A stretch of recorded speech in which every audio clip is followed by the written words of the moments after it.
bienvenue dans ce deuxième épisode de The Pumpkin Soup. J'ai hâte d'être mercredi pour voir quel effet vous aura fait la première vidéo, si vous aimez la veste, etc. Genre, j'ai trop hâte de voir ça. Cette semaine va être différente de la semaine dernière parce que j'ai deux contraintes que je n'avais pas la semaine dernière. Déjà, j'avais un projet plus facile que la semaine dernière parce que j'ai pris pas mal de retard et j'aimerais que ça se passe mieux cette semaine, quitte à reprendre un projet à la prochaine fois, un nouveau un petit peu plus compliqué. Je vais juste avoir un petit peu plus le temps de souffler en fin de semaine pour pouvoir aussi avancer sur d'autres projets en parallèle parce que du coup, ça me monopolise tout mon temps. Et puis aussi, j'ai de la chance, cette semaine, j'ai un petit peu moins de choses à faire. Donc, c'est très cool. Et la deuxième, c'est tout simplement que je n'ai pas d'argent pour m'acheter un nouveau tissu. Je vais donc devoir créer un vêtement simple avec des chutes de tissu que je possède. Évidemment, je veux quand même faire quelque chose de joli, d'automnal, en tout cas plus automnal que la semaine précédente. C'est vraiment mon objectif premier. Et là, du coup, le processus créatif en lui-même va prendre beaucoup plus de temps. Parce que ma réflexion la semaine dernière, c'était globalement, je vais à Mondial Tissu, je trouve un patron qui me plaît, un tissu qui me plaît, pif, paf, pouf, on fait de la magie. Là, je vais devoir sortir les tissus que j'ai en grande quantité et voir si je peux faire quelque chose avec. Je ne sais pas si je commence par regarder quelles sont les grandes caisses de tissus que j'ai et quels sont les patrons que j'ai. Si jamais je trouve pas de patron qui me correspond et qui correspond aussi à la quantité de tissu que je possède, eh bien je ferai un patron moi-même, ce qui peut être aussi super chouette. J'aimerais au moins en faire un parmi tous les projets. C'est pas si ça va se faire, mais c'est ce que j'aimerais. Il me reste pas mal de tissu orange du dernier projet. Le tissu orange, on le sait, pour l'automne, c'est nickel. Sauf que la contrainte que j'aurai avec lui, c'est que c'est de la doublure et du coup c'est quand même pas mal transparent. Quoique, c'est quand même pas le tissu le plus transparent qui soit, mais ça reste transparent. Mais il m'en reste quand même une petite quantité. Donc je vais désormais chercher dans les patrons que je possède, voir s'il y a quelque chose qui pourrait correspondre à cette petite quantité de tissu, qui clairement peut servir à quelque chose, mais de pas très grand. Alors, vous dites sûrement, ok, t'as un nombre de patrons extraordinaire, c'est impossible que tu trouves pas ton bonheur. Eh ben j'espère que ce sera le cas, que je vais le trouver. Imaginez juste que j'ai peut-être la même quantité de patrons chez mes parents, plus une montagne de magazines Burda avec des patrons dedans. Vous savez, les patrons c'est un petit peu comme les vêtements. On a beau en avoir une énorme quantité, on a l'impression de ne rien avoir du tout. En fait, surtout que dans mes patrons c'est un peu spécial. J'ai finalement pas beaucoup de patrons de vêtements. J'ai surtout beaucoup de patrons de costumes pour faire des cosplays. Mais parmi ces patrons de costumes, il peut y avoir des pièces que j'aime et que j'ai envie de modifier un peu ou laisser comme tel pour faire un vêtement. Donc je vais procéder un petit peu par élimination. Je vais mettre sur cette chaise tout ce qui est absolutely not, donc que je ne pourrais pas faire avec ma quantité de tissu. Sachant que j'ai sorti cette pièce là mais que j'en sortirai probablement d'autres, voir s'il y a un projet qui me plaît davantage. Là je sors le orange parce que c'est facile mais ce sera peut-être pas du tout ce tissu là. On est dans un processus créatif de toute façon. Mais il y a des choses où je sais que ce sera non, soit parce que j'en ai déjà fait une l'année dernière avec ce patron, soit parce que ça ne rentre pas du tout dans les critères de recherche ou dans l'automne, etc. Du coup, je vais trier ce que je sais que c'est absolument non pour le projet actuellement. Et en vrai, je vois qu'il y a des choses hyper canon, mais que je pourrais pas faire vu les règles que je me suis imposées, comme... Vous voyez là, celui-ci qui est trop chouette, mais du coup je ne peux pas. Il y en a d'autres qui sont magnifiques. Un jour, il faudrait que je les fasse, hein, ils me font rêver. Vraiment des très beaux patrons, hein. Regardez. Ça, je l'avais déjà fait en cours pour une troupe de théâtre. C'était trop chouette, j'avais adoré le faire. Parfois, il y a des patrons de déguisement comme ça, mais on peut juste regarder si dans la construction brute du vêtement, il y a quelque chose qui pourrait correspondre à ce que j'ai envie de faire. Par exemple, c'est peut-être pas évident comme ça, mais ce patron est en deux parties. On le voit mieux ici. Donc il y a la redingote et la petite robe en dessous. La redingote et la petite robe n'est pas quelque chose que j'ai envie de faire, mais ça aurait pu être le cas.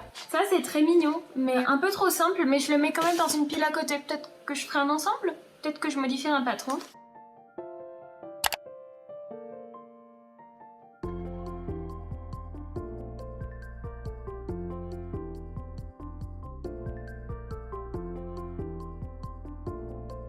Donc je vous explique, là j'ai trouvé un patron de costume de pirate, mais les petites chemises qu'on peut voir dans les descriptions sont très mignonnes et peuvent être très bien adaptées à un style pin-up je pense, donc je mets de côté.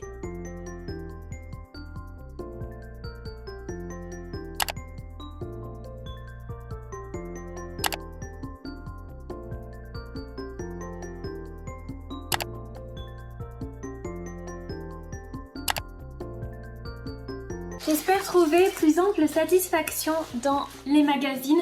Donc là j'en ai deux, normalement j'en ai plus mais je sais pas où ils sont. J'ai un magazine Burda Style plus tourné vintage qui peut être d'office plus intéressant. Je sais que dedans il y a une pièce que j'aimerais me faire mais il faut beaucoup de tissu. Cette robe qui est magnifique. Peut-être que je le ferai pendant ce challenge, je la trouve trop belle. Mais j'aurais jamais... j'ai pas le tissu qu'il faut. Regardez.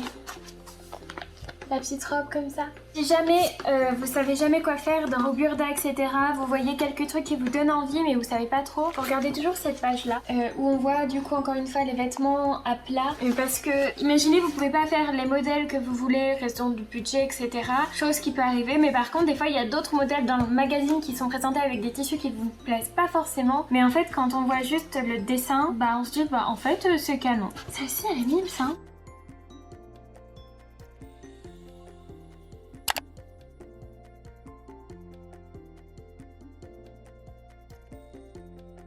Non, ça me va pas, ça me correspond pas.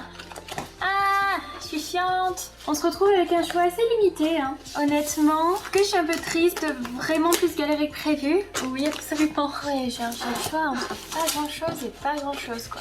Bon, écoutez, je vais voir ce que j'ai comme tissu autre. Je pense que c'est le mieux. Le problème étant que si je veux faire le patron moi-même, il faut que je trouve vraiment le tissu qui corresponde avant, avoir le métrage et que je sois sûre que c'est ça. Et en fait j'ai du mal à m'imaginer un vêtement tout orange qui prenne pas beaucoup de morceaux de tissu, donc il va falloir que je regarde parmi tout ce que j'ai des tissus un peu plus grands et avec des couleurs un peu plus passe-partout. Même si vous me connaissez, passer-partout c'est pas du tout mon genre, mais on va voir. J'aimerais bien me faire une petite jupe dans des couleurs un peu claires. On va voir avec ce que j'ai d'abord.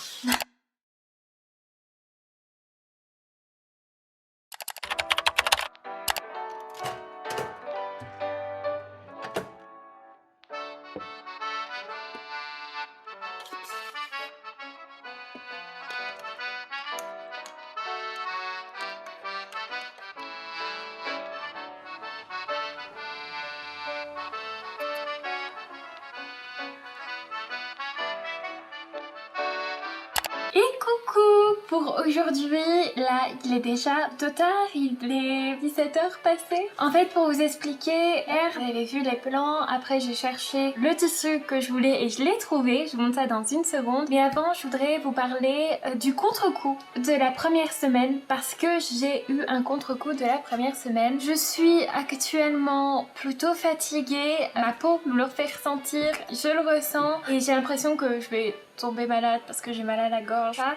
Donc finalement c'est vraiment bien que je parte sur un projet un peu plus light et c'est bon, j'ai l'idée du projet que je veux faire mais je vais le dessiner avec vous parce que je ne l'ai pas encore dessiné. Je vous montre le tissu que je veux prendre, c'est celui-ci. Hop là, qui est trop jolie. Je l'avais utilisé pour faire une robe pour un cosplay d'Orcas dans Sabrina. Et là, du coup, je pense que ça peut être sympa pour faire une petite jupe. Alors j'imagine vraiment une petite jupe, un peu au-dessus du genou, en fonction de moi la longueur que je peux mettre par rapport à la quantité de tissu. Donc une petite jupe avec des boutons devant, donc qui se ferment par le devant par une rangée de boutons, des gros boutons noirs, j'imagine bien. Ce serait très joli. Donc je vais croquer ça avec vous pour moi avoir les idées fixes et vous montrer un petit peu plus mon idée. Après il va falloir faire le patron, sachant que je ne pense pas me casser la tête du tout par rapport à ce patron. Je vous expliquerai en temps et en heure de toute façon. Donc oui, aujourd'hui journée plutôt compliquée, hier encore plus où j'avais mal à la gorge, mal au crâne. Là c'est encore le cas, mais bon je vais faire de mon mieux, j'ai pris un petit médicament. Sinon je vais me faire des boissons chaudes pour ma gorge. C'est pas comme si j'adorais boire des boissons chaudes et voilà. Donc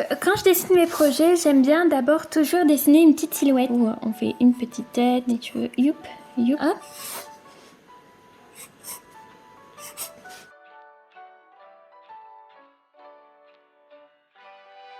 J'ai toujours fait des cheveux bouclés comme ça et une grosse bouche, ça m'a toujours fait rire. Alors ce que j'imagine bien comme petite jupe, c'est une jupe du coup qui va jusqu'à la taille. Donc on va dire la taille de la dame, je l'ai pas bien définie ici. Donc avec ce qu'on appelle une ceinture, en fait ce qu'on appelle ceinture c'est le haut d'une jupe, c'est pas forcément la ceinture qui se referme. Et en fait une jupe, pas vraiment crayon, mais pas loin. Parce que moi, j'ai une forme un peu comme ça ici, donc c'est pas très beau si je fais une jupe crayon, donc un petit peu plus évasée qu'une jupe crayon. Un peu une jupe trapèze finalement. Et avec, du coup, au milieu, je pense qu'au milieu, ce sera bien. Sinon, sur un côté, j'hésite un peu. Sur le milieu ou sur le côté? Je pense sur le côté, ça va être vraiment très joli. Sur l'un des côtés, vraiment de très gros boutons noirs comme ça. Alors j'hésite, je pense que ce sera le véritable système de fermeture. Et bon là j'en mets 3, mais bon il y en aura sûrement un peu plus. Pas autant, j'aime pas autant. Sur le dessin ça me rend pas. Et ces énormes boutons seront de vrais boutons. Donc il y aura vraiment le système de fermeture à ce niveau. Et à voir si par exemple ça risque de trop bailler, bon déjà il y aura un petit système d'agrafe à ce niveau. Peut-être en bas aussi. Et au pire il y aura des pressions cachées à l'intérieur. Mais voici l'idée, donc une jupe avec des gros boutons noirs sur le côté. Voilà. Donc là, j'ai mes bases de jupe. Qu'est-ce que c'est? C'est un patron qui a été fait par rapport à mes mesures, qui correspond à la base la plus pure d'une jupe. J'ai aussi la même chose pour le haut, qui est une base de corsage. Et alors ça, c'est quelque chose que vous pouvez réaliser assez facilement, donc le corsage et la jupe. Il y a des sites qui vous expliquent comment faire vos bases sur mesure. Et en fait, dans le lycée que j'ai fait, on nous a expliqué comment transformer ces bases-là pour en faire le patron que l'on voulait. Donc là, je vais faire la première étape qui est tout simplement de tracer autour des deux pièces, donc du devant et du dos, en reportant bien sûr les instructions. Donc j'ai commencé par le premier, on travaille toujours en demi, donc demi devant, demi dos, et je trace tout autour à l'aide de ma règle.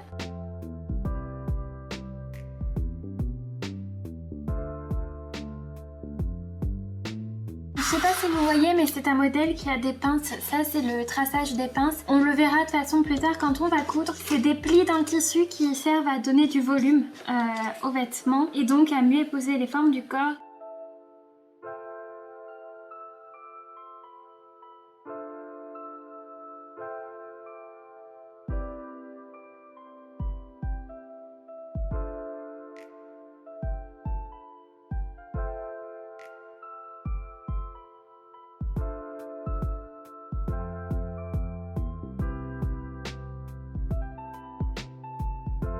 Donc on va déjà commencer à procéder à quelques transformations de la forme totale. Donc déjà, je pense que ma jupe ne sera pas aussi longue et elle sera plus évasée. Je suis en train de me rendre compte que j'ai pas beaucoup de marge pour faire de l'évasé à ce niveau entre les deux.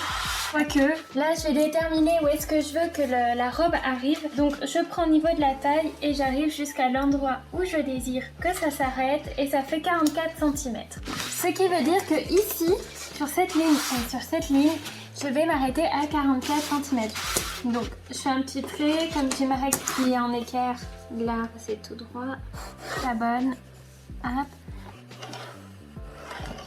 On tracera tout ça au propre quand on le refera. Donc selon ce que j'ai décidé tout à l'heure, je sais pas si vous vous rappelez, mais j'ai dit que je veux une rangée de boutons sur un côté. Donc il y a un côté où il y aura une découpe. Hop. Je vais tracer les traits ici et je vais tout refaire au propre sur un autre papier. Là, je vais juste finir mes patrons hors caméra et je vous reprends une fois que c'est fini pour tout bien vous expliquer comme il faut. Souhaitez-moi bonne chance. Je viens de finir les patrons. Donc j'ai fait les patrons de la partie jupe et de la croisure. Et là, je vais aller au Players Bar dont je parle très souvent pour me reposer avec mes amis. Je me demande si c'est pas de l'allergie que je fais parce que par rapport à mes mal de gorge et mes maux de crâne, mais ça ne m'était jamais arrivé avant de faire d'une allergie si tard dans l'année. Peu importe, de toute façon, je vais pris de l'Aerius et je vais mettre un masque. Et si je me sens pas bien, bah, je rentrerai à la maison tout simplement. Au moins l'avantage avec la Covid, c'est que on a facilement des masques si jamais on veut un peu combattre notre allergie au pollen.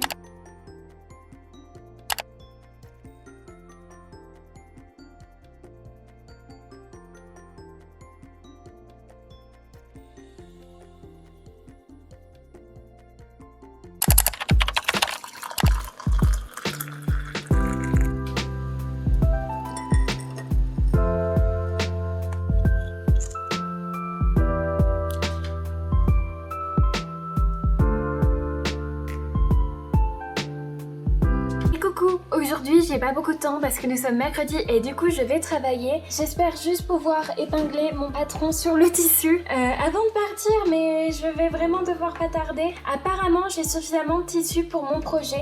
D'ailleurs je vais vous montrer mon patron. Alors ça c'est une partie du devant. Alors vous voyez je l'ai pas fait en symétrie parce qu'en fait ça va arriver là et là il y aura une autre pièce qui sera sur la couture côté. Il y a ça qui est le demi-dos, donc ça par contre je le mets dans la pliure du tissu. Et l'autre partie du devant qui se trouve ici. Normalement j'ai assez de place sur ce tissu, même s'il va falloir que je fasse très attention de bien conserver un maximum d'espace. Là ça passe hein, là ça passe. Oh trop bien. En fait ça va bien passer, je suis contente.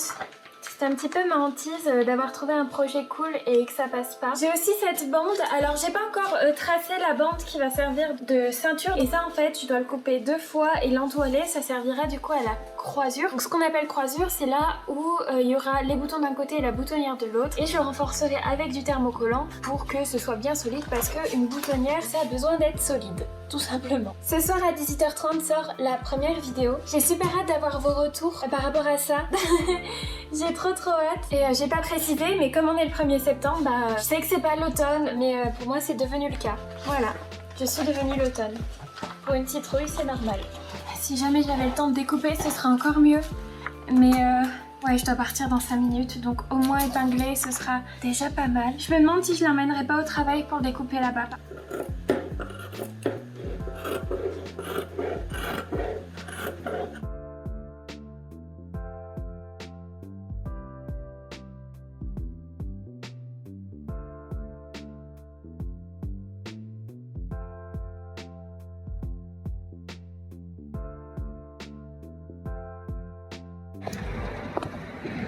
Alors là je viens de finir le travail, désolée pour la lumière, elle est un peu violente quoi. J'ai pris 2-3 petites choses pour avancer le projet. Bon, une seule chose pour avancer le projet, d'accord. J'ai pris des boutons, donc là il y en a de plein de tailles différentes et de couleurs différentes, donc soit blanc, soit noir, soit gris. Je me suis dit que dans tous les cas ça me servirait vu que les boutons ça me sert toujours, surtout comme ça. Du coup je prendrai des noirs. C'est en fait question rapport qualité-prix, c'est ce qui revenait vraiment le moins cher. Ensuite je me suis pris ça, j'en avais pas du tout encore. Pour ceux qui ne connaissent pas, c'est des petites pinces pour coudre, ça remplace les épingles. J'ai plein d'élèves qui en ont et du coup je trouve ça vraiment cool et j'ai envie d'en avoir moi aussi. C'est beaucoup moins prise de tête je trouve que les épingles, mais ça ne fonctionne pas dans toutes les conditions, mais c'est quand même super cool. Et c'est les nouveaux patrons Burda qui sont sortis pour l'automne-hiver et je me suis dit qu'on pouvait trouver quelques idées sympathiques peut-être dedans. Pas encore vraiment feuilleté. Je suis sûre qu'on peut trouver des trucs sympas. Je rentre chez moi. Quand je serai rentrée chez moi, il restera peu de temps avant qu'il y ait la vidéo qui sort, celle de la semaine dernière. J'aurai pas vos réactions en direct comme la dernière fois que je fais pas de première. Mais j'espère que vous serez bien contents. J'ai une tête très bizarre là. Ah, j'ai l'air chelou.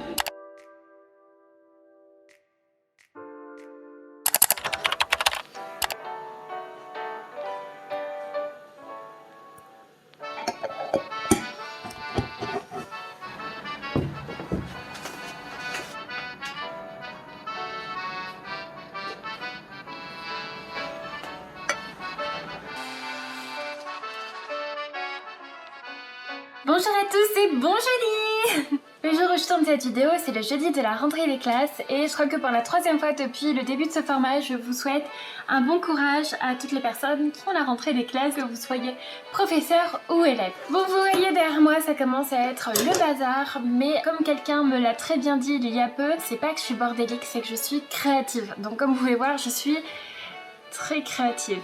J'adore cette excuse. Alors... je crois vraiment qu'elle est accro au fait de... Enfin, si je m'assois là sans rien faire, elle met beaucoup plus de temps à venir que s'il y a la ring light allumée et si je suis en train de parler. Je pense qu'elle est accro à la caméra. Vous la trouvez trop mignonne et ça lui monte à la tête. Bon, qu'est-ce que j'ai fait hier? J'ai découpé toutes les bandes de tissu qu'il me faut sauf la ceinture dont je vous ai déjà parlé. Et j'ai thermocollé les bandes de croisure, donc là où je vais mettre les boutonnières et les boutons. Et Kat, calme-toi. Donc la première étape de couture à faire avant le surjetage, ça va être de fermer couper les pinces. Oui, j'essaie de faire comme si tout allait bien alors qu'elle est en train de me mordre les mains. Elle a envie de jouer avec moi. Donc, qu'est-ce qu'une pince en couture? C'est ce que j'ai déjà montré, donc ça c'est symbolisé comme ça. Va falloir que je le refasse sur le vêtement et en fait c'est une couture qui sert à faire une forme 3D au vêtement. Donc tu plies à un endroit pour laisser le corps reprendre un peu ses droits sur ces endroits-là. Au lieu d'un truc tout plat, on aura du volume. C'est par mystère, les fesses c'est du volume et du coup ça fait partie de ces choses où il faut faire des pinces pour pouvoir les souligner. J'ai pas fait de retour sur la vidéo d'hier, donc celle qui est sortie la semaine dernière, mercredi dernier pour vous. En fait sur le coup j'étais un peu triste parce qu'au début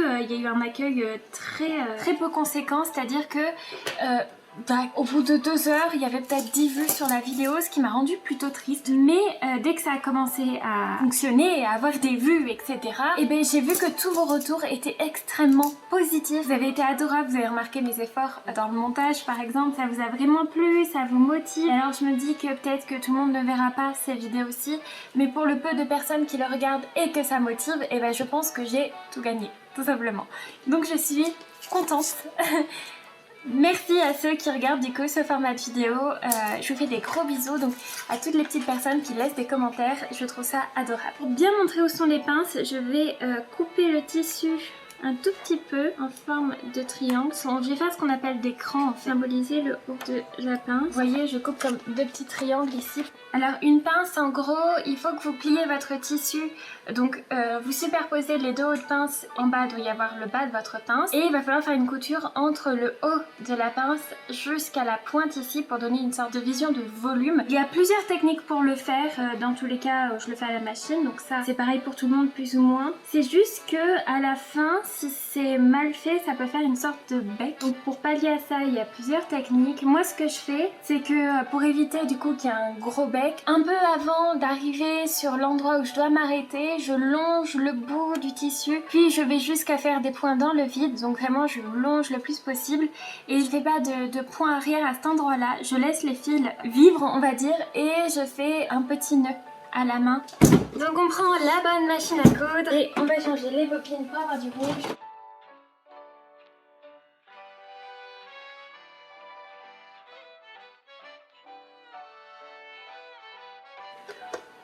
Donc, comme on est sur un tissu extensible, je vais utiliser un point de couture dit extensible.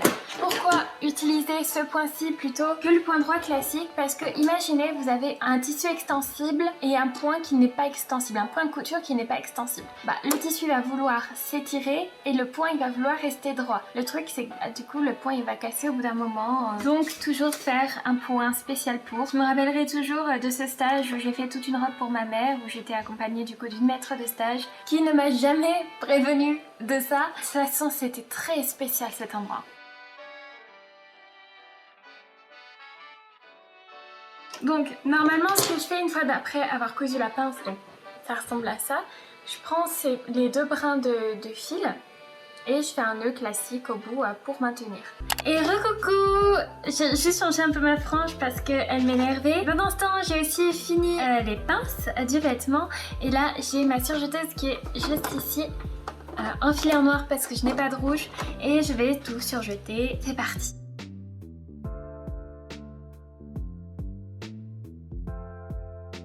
Je suis deg parce que regardez l'effet que ça fait, ça veut dire que ça a mal été enfilé. Pourtant j'étais bien ras à chaque fois mais ça ressort de partout. Donc c'est que ça a été mal enfilé, qu'il y a un problème quelque part. J'espère que ça allait bien se faire.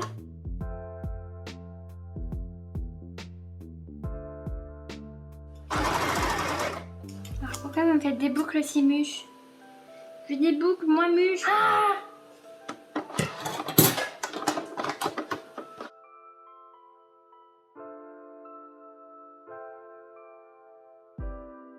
Ça fait cet effet, genre il est en surface le truc, normalement les fils là sont censés être contre le bord du tissu et c'est pas le cas et je sais que ça lui arrive et qu'il faut tout renfiler et pour une fois je vois vraiment pas le problème en plus donc vraiment faut que je renfile tout quoi.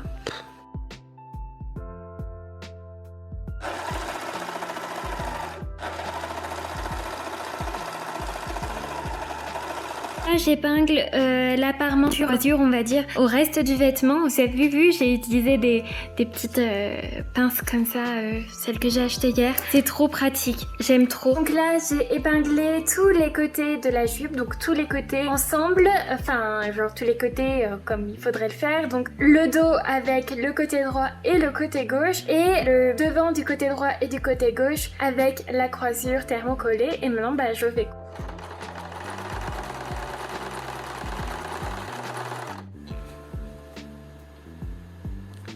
épingler, de quoi faire l'ourlet, et aussi à ce niveau j'ai envie de faire une surpiqûre là pour bien maintenir la patte que j'ai faite ici, et après on s'occupera à faire la ceinture en haut et la boutonnière et les boutons, et bah en fait ce sera fini, voilà. Bon bah bisous.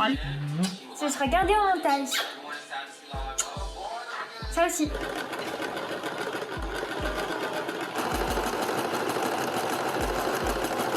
Je vous avoue que là où j'en suis, la jupe me plaît beaucoup. Je pense qu'elle va être très mignonne. J'imagine très bien la porter avec des collants opaques noirs, mais ça va être canon. Et je pense qu'il y a une petite modification qui le rendra encore plus canon que ça ne l'est déjà. Et Kat,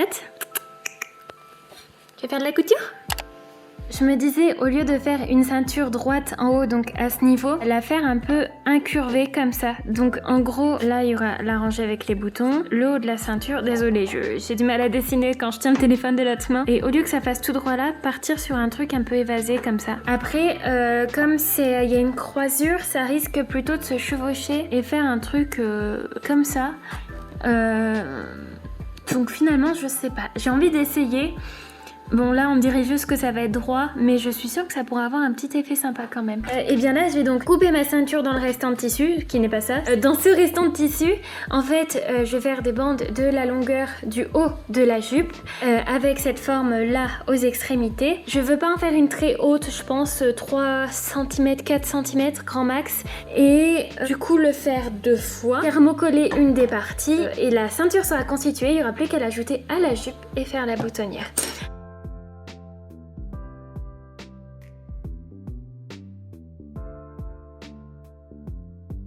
Ok, je viens de me rendre compte que j'ai fait une bêtise. On thermocole pas les deux côtés d'une ceinture, on en thermocole qu'un seul. Sauf que j'ai plus assez de tissu pour faire une deuxième bande. Donc j'aurai une ceinture très rigide. Est-ce que c'est une mauvaise idée? Peut-être pas. Comme ça, la jupe tiendra un petit peu plus vu que le tissu est très mou. Et oui, j'essaye de me justifier, de me rassurer. Voilà. J'espère que ça va rendre quand même joli. Idiote quoi. Et bien sûr, Eka, t'es dans un carton. Je vais coudre tout le tour, enfin jusque là, pas en bas, en laissant 1 cm en bas des deux côtés. Donc je les ai mis endroit contre endroit, le thermocollant à l'extérieur parce que ça va se retourner après. Alors je sais pas du tout ce que j'ai fait parce que là vous voyez c'est le haut de la jupe auquel je dois ajouter la fameuse ceinture dont je parlais, sauf que je l'ai fait beaucoup trop petite. J'ai mal calculé, je sais pas ce que j'ai fait comme bêtise. Du coup ce que je vais faire, encore une fois, comme je manque de tissu, je vais devoir rajouter 2 bandes en plus pour arriver à la bonne longueur. Ce que je vais faire là, vous voyez, je l'ai plié en deux, je vais le couper ici et je rajouterai la bande de la bonne longueur, donc des deux côtés, thermocollé, etc. Ce sera moins joli, mais j'ai pas le choix, je suis dégoûtée, je sais pas comment j'ai fait ça. Erreur réparée. Ouais, il me manquait un bon morceau, hein. Voici comment je fais les ceintures quand je les pose. Donc ça se fait en 2 étapes. La première étape, donc j'accroche l'un des côtés sur le haut de la jupe et je vais coudre tout le long. Et ensuite, je vais rabattre, faire un petit pli comme ça, vous allez voir, à l'intérieur, pour finir la ceinture. Ça c'est l'étape la plus simple. La plus compliquée, du coup, c'est quand il va falloir plier à l'intérieur. Que j'ai oublié de vous dire, vous voyez que j'ai pas surjeté ici, ni ici d'ailleurs, c'est qu'en fait il y en a juste pas besoin. Normalement quand c'est dans des doublures ou comme là dans des ceintures il n'y a pas besoin, et en fait techniquement j'aurais même pas eu à surfiler cet endroit. Un petit mot pour la caméra. Oh, je crois qu'elle veut des câlins. Oh bébé, quand elle pousse sa tête là comme ça sur moi, genre ah maman c'est câlin tout de suite, regardez. Dis donc.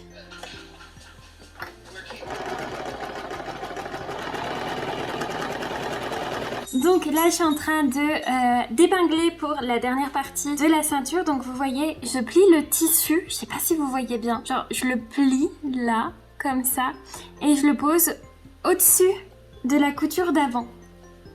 comme ici. Je sais pas si ça se voit bien. Et en fait, j'utilise des épingles métalliques pour repasser dessus avant de coudre. Parce que ça va être bien à plat, ça sera bien joli. Donc vous voyez, ça c'est la couture que j'ai fait juste avant.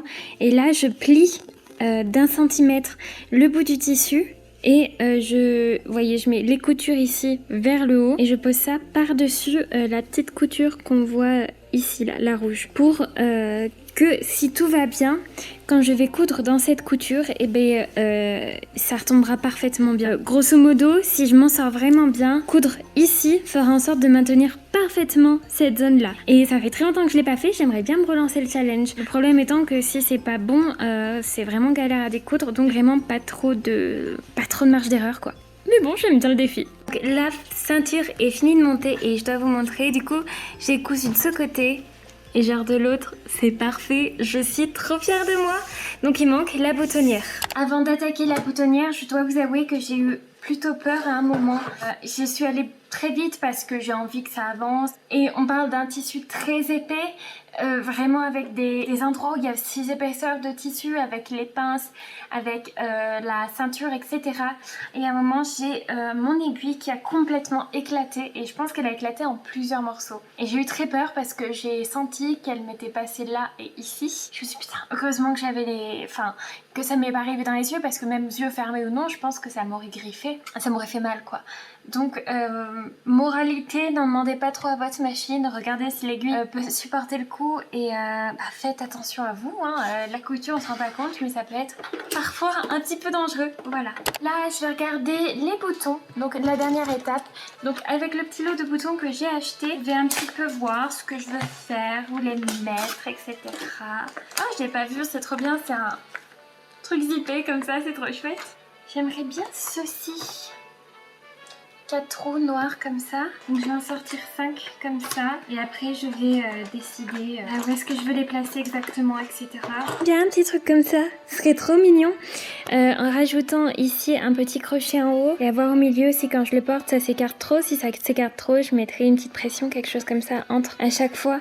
Mais je veux vraiment tester ce côté très gros bouton, très mode. Et avoir ici aussi si je rajouterai une pression. Non mais je pense que ça va être vraiment canon. Ah, je suis contente. Je pense que je vais les coudre comme ça, je saurai à quelle hauteur les mettre. Et la boutonnière, bon on va bien voir. Et attendez, mais je suis quand même dégoûtée. Mon bouton rentre pas dans l'espace prévu à l'effet pour faire les boutons avec cet outil. Mais j'ai quand même envie de savoir si ça fonctionne ou pas. Ça se trouve, ça peut marcher. Peut-être que je crois au Père Noël. Donc du coup, je vais essayer sur une chute et je vais voir si ça peut fonctionner. On y croit ou on n'y croit pas? Allez, moi je dis on y croit. Ouais, je suis très optimiste. Et coucou pour la conclusion du coup ce dernier jour de le challenge de cette semaine qui a été plus court que celui de la semaine dernière, ce qui me rassure parce que question montage je vais plus facilement m'y retrouver et j'aurai plus de temps pour avancer sur mes autres petits projets secrets. Donc la jupe, je me recule, je vous la montre comme ça et en fait après, punaise, je suis vraiment blanche. Attendez, c'est pas normal, je suis claire comme personne mais quand même à ce point ça semble étonnant. Je suis toujours cramée en fait. Je vous montre un petit peu mieux tout à l'heure. J'aime beaucoup le rendu. Le seul souci c'est que je pense que je me vois plus grosse que je ne le suis réellement parce que j'ai de la marge, vous voyez. Il faudrait que je retouche ça et ce serait vraiment encore plus canon si c'était bien fit. À savoir que j'ai de la marge à récupérer aussi ici. Il faudrait que je mette un petit crochet. Bon ça je le ferai hors caméra honnêtement quand j'aurai plus de temps parce que sinon ça va être short pour moi. J'en ai marre, je suis cramée. Je vais mettre comme ça pour vous parler et après on reverra mieux la jupe de loin. Je trouve qu'elle est parfaite pour l'automne, elle est canon. Je suis contente parce que honnêtement moi en automne je retombe sur des teintes un peu plus sombres comme la plupart des gens. Voilà, même si j'ai fait une veste très claire, n'empêche que je la porterai cette saison quand même. Hein. Mais j'aime bien, j'ai mon petit côté sorcière qui ressort, etc. Comme pour pas mal de gens l'automne. Donc je suis très contente, je la trouve très jolie avec des collants noirs. Encore une fois je vous montrerai mieux tout ça tout à l'heure et... Ah non, je suis grave contente. Donc j'espère que vous vous sentez bien entre la caisse de transport de mon chat et une chaise avec une veste. Pour que je vous montre du coup la jupe avec des collants noirs, je trouve que ça rend très bien parce qu'elle est courte en vrai. Elle est courte mais j'avais pas trop le choix avec mon tissu. Donc il faudrait que là je mette un petit crochet, déjà elle sera un peu plus resserrée comme ça et elle sera beaucoup plus sympa. Moi en tout cas j'adore. Cette semaine il n'y a malheureusement pas de compte Instagram du jour, tout simplement parce que la semaine dernière j'ai oublié en fin de vidéo de vous proposer d'être également le compte Instagram du jour. Du coup je n'ai pas eu de demande. N'hésitez pas à participer pour la prochaine vidéo. Donc comment on fait? C'est simple, il faut être abonné à ma chaîne YouTube et à mon Instagram. Vous allez sur ma dernière publication et vous commentez, je vais être le compte Instagram du jour. Je choisis des personnes qui ont un contenu que je trouve pertinent par rapport à ce que je propose ou même pas pertinent mais un contenu que j'ai envie de mettre en avant. Donc n'hésitez pas à tenter votre chance, toutes les chances sont de vos côtés, sachant que j'ai des goûts très larges. J'espère que cette petite jupe vous a plu, que cette vidéo vous a plu. Je me trouve un petit peu en mode Sabrina de la série Netflix Les Nouvelles Aventures de Sabrina. J'adore vraiment beaucoup. Et là je vais vous laisser, je vais faire tout le montage. Souhaitez-moi bonne chance. Voilà, je vous embrasse, je vous fais de gros bisous. D'ailleurs merci, on a franchi le cap des 800 abonnés, un tout petit peu plus d'une semaine après avoir franchi le cap des 700. Je commence à croire que je pourrais atteindre les 1000 abonnés pour le 9 octobre, donc mon anniversaire. Ce serait vraiment trop cool. Si jamais vous voulez m'aider, je pense que si vous en êtes à ce point de la vidéo, c'est que vous êtes vraiment intéressé par mon contenu et je vous remercie. Donc si jamais vous voulez m'aider, n'hésitez pas à partager ma chaîne YouTube à vos proches. Vous pouvez partager sur Facebook, Instagram, etc. Montrer mon contenu et vous pouvez être ma meilleure pub. Donc ce serait vraiment très chouette que je puisse atteindre les 1000 abonnés pour le 9 octobre. Je vous fais des gros bisous, je vous embrasse. Je suis vraiment ravie de ce format vidéo, du fait qu'il vous plaise. Voilà, des gros bisous.